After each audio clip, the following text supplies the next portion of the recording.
Ito yung nauna kong amaryllis na namulaklak. Bali, dalawa sila, 2 bulbs. Pero iyan, tagdalawang spike. Dalawang stalk na namumulaklak. Everyone is 4, ganun. Tapos, ito yung pinakauna din.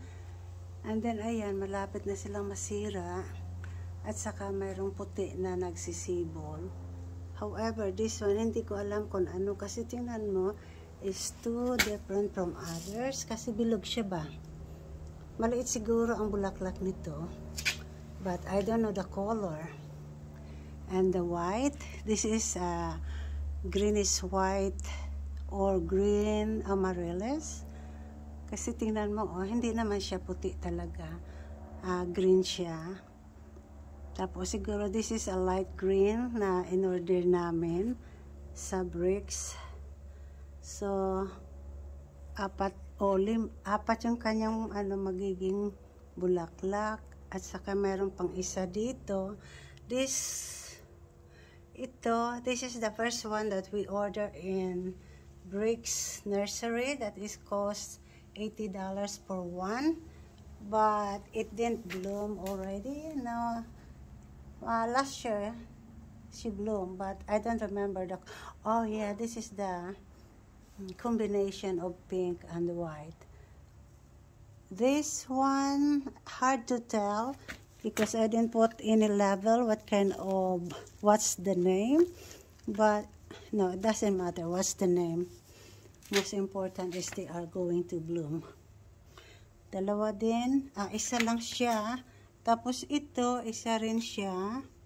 Maliit pa naman. And the other one is not about to bloom.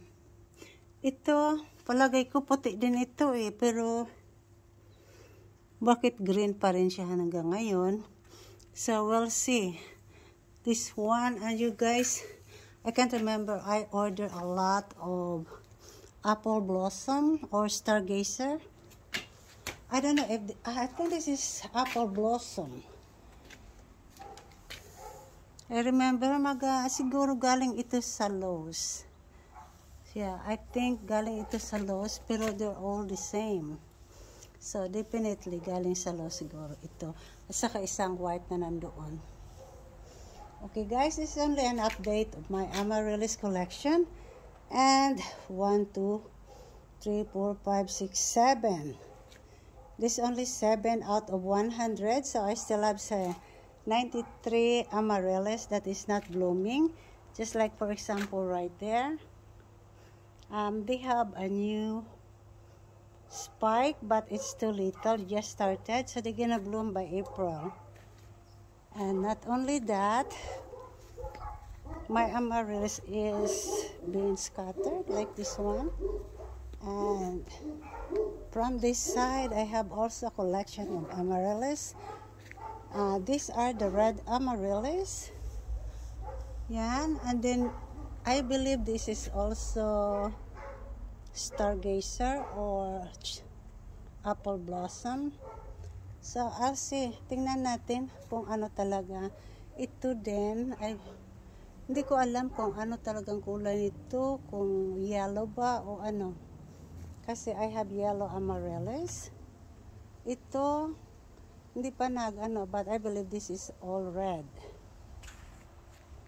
This is another amaryllis, and I believe this is also a mixture of red, or I don't know if there is yellow with this, but one of them already have a spike.